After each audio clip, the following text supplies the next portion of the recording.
Hello everyone! I'm so excited to do this video. Okay, this is my first video in English, and first of all I'm gonna introduce myself. Alright. I'm Lynn and I'm 21 years old. I've just graduated in the UPF. For those who are not very familiar with this name, it's the University of Pompeu Fabra here in Barcelona. I've just finished my business management degree, and I'm a Chinese girl living in Barcelona. My parents have their own business. They have a very small fruit shop, fruit shop or grain grocer or grocery shop in a city near Barcelona. And I have two sisters. My older sister, she's a lawyer. My younger sister, she's just 9 years old. So 3 words to define myself: confident, demanding. I would say that I'm talented. All right. Okay, so this is my first brief introduction of myself, and the main purpose of this video is to share with you my English learning process. Okay, so first, I may not have the best English, but I feel confident speaking it, and I think that's the most important achievement for me. When I was younger, I was really scared to speak in English, because I kind of feel that people will judge me or think that I'm a loser or something. So I was blocked every time that I had to speak in English or talk in English, and I try to avoid it as much as I can. And I think this is the main input I want to share with you. I will probably make some mistakes, grammar mistakes or pronunciation mistakes during this video, but it's absolutely okay. Yeah, I think that's the attitude you need when you learn a new language. Okay, so I'm gonna share with you some tips that helped me in my learning process. So the first one is, I think, the most common advice or the common way to learn English. The first one is to watch TV series in English with English subtitles at the beginning. My favorite TV series are Friends, How I Met Your Mother, Big Bang Theory, and I actually don't have a lot of time to watch TV series because they are very time consuming. But every time I feel sad or really tired and I don't feel like doing anything, I'm gonna watch an episode of Big Bang Theory. I think it is the most entertaining way to learn good English. Also, you learn real English, expressions or words that are not in the textbooks. So the same with for instance, with the movies or the TV programs. So now everything is very easy. So you just open Netflix or Amazon Prime and you just set your language in English, and it's super easy.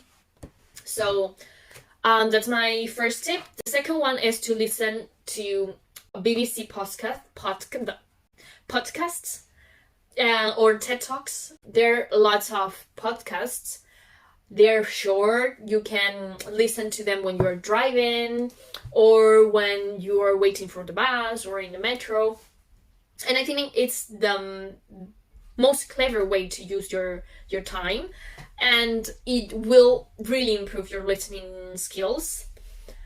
Because you in the TV series you have a visual support and you can see what they're doing. So even though you don't understand what they're talking, you can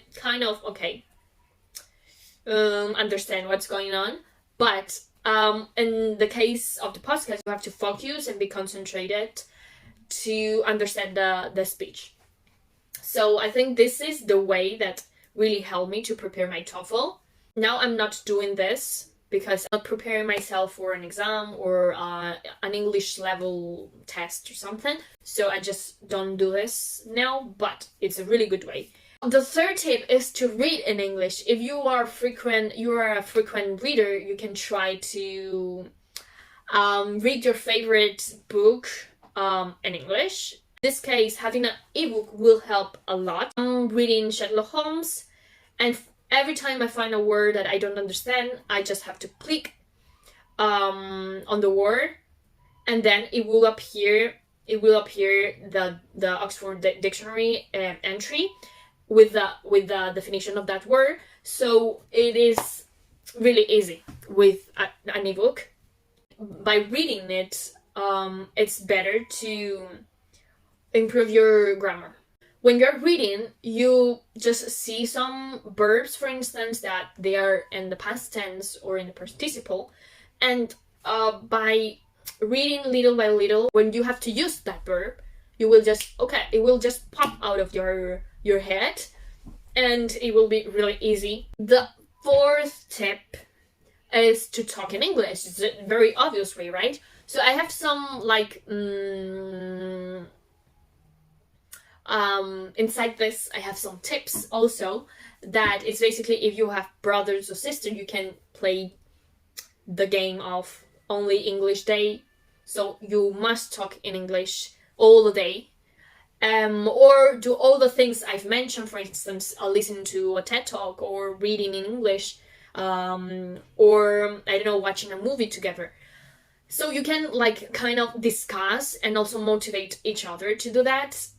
You can also do it with your roommate or your friends. I don't know.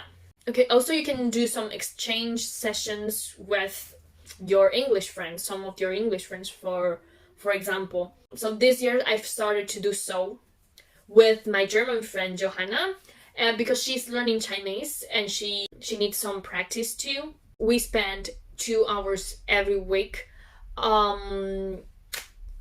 talking about random topics via Zoom to practice English and Chinese. And last but not least, be confident. This is the first thing I've said at the beginning of the video, and I think this is the most important. Use every opportunity to practice your English.